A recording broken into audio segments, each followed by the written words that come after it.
नमस्कार दोस्तों, आपका बहुत बहुत स्वागत है हमारे इस YouTube चैनल पर। तो दोस्तों, आज की कहानी आप सभी को बहुत ही पसंद आने वाली है।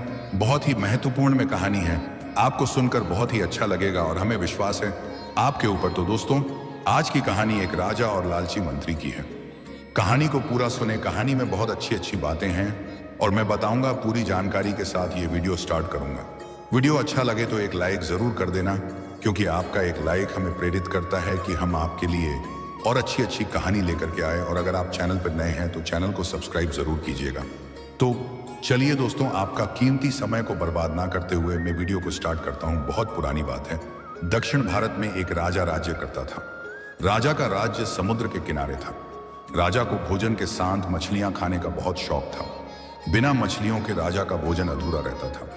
एक बार की बात है, राजा के राज्य में बहुत तेज तूफान आया, जिसके कारण कोई भी मछुआरा मछली पकड़ने के लिए समुद्र में नहीं जा सका।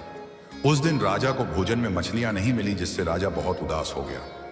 राजा ने जब अपने मंत्रियों से इस बारे में पूछा तो उन्होंने बतलाया कि इतने तेज तूफान में समुद्र में मछली पकड़ने जाना अपनी जान पर खेलने के समान है, इसलिए कोई भी मछुआरा समुद्र नहीं जा रहा है।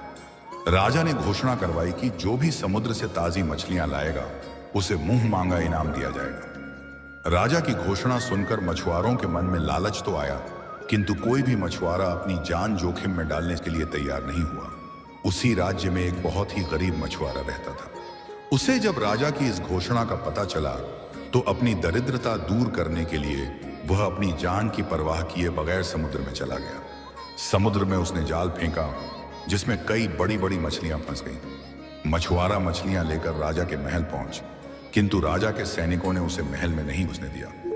राजा के एक खास मंत्री ने मछुआरे को ताजी मछलियों के साथ देखा तो मछुआरे को अपने साथ शासाजी ने राजा के पास ले जाने के लिए तैयार हो गया। मंत्री जानता था कि राजा मछलियां देखकर बहुत अधिक प्रसन्न होगा और इसके बदले मछुआरे को बहुत सारा धन देगा। इसलिए उसने मछुआरे के समक्ष एक शर्त रखी कि जो भी इनाम मिलेगा उसका आधा हिस्सा मंत्री अपने पास रखेगा। मछुआरा मंत्री की बात मान गया और मंत्री मछुआरे को लेकर राजा के पास पहुंचा। मछुआरे के पास ताजी ताजी मछलियां देख राजा बहुत खुश हुआ।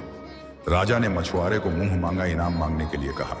मछुआरा राजा से हाथ जोड़कर बोला, पहाड़ी से चला आया महाराज, मुझे 20 कोड़े मारे जाएं। मछुआरे की बात सुनकर राजा को बड़ा आश्चर्य हुआ और उसने फिर से मछुआरे से कुछ मांगने के लिए कहा, किंतु मछुआरे ने फिर 20 कोड़े खाने का इनाम मांगा। राजा ने अपने सैनिकों को बुलाया और मछुआरे को 20 कोड़े मारने का आदेश दिया। सैनिकों ने मछुआरे को कोड़े मारना शुरू किया। 10 कोड़े खाने के बाद मछुआरा राजा से बोला, महाराज, मुझे आप जो भी इनाम देंगे उसका आधा हिस्सा मुझे मेरे हिस्सेदार को देना पीडीडी दिएगा, इसलिए बाकी के 10 कोड़े मेरे हिस्सेदारी को दे दिए जाएं। मछुआरे की बात सुनकर राजा को फिर आश्चर्य हुआ और राजा ने उसके हिस्सेदार का नाम पूछा। मछुआरा मंत्री की तरफ इशारा करते हुए बोला, महाराज, यही मेरे हिस्सेदार हैं। इन्होंने ही मुझे आपके पास लाने के बदले प्राप्त इनाम का आधा हिस्सा मांगा है। राजा ने मंत्री की ओर देखा तो मंत्री ने शर्म से अपना सर झुका लिया। राजा ने आदेश दिया कि बाकी की 10 कोड़े मछुआरे के हिस्सेदार को मारे जाएं। सैनिकों ने राजा के आदेश पर मंत्री को 10 कोड़े मारे। राजा ने मंत्री को उसके लालच के कारण अपने मंत्री पद से हटकर राज्य से बाहर कर दिया और मछुआरे को बहुत सारा इनाम देकर विदा किया। राजा और लालची मंत्री की कहानी से हमें शिक्षा मिलती है कि लालच में आकर कभी भी किसी को अनावश्यक रूप से परेशान नहीं करना चाहिए।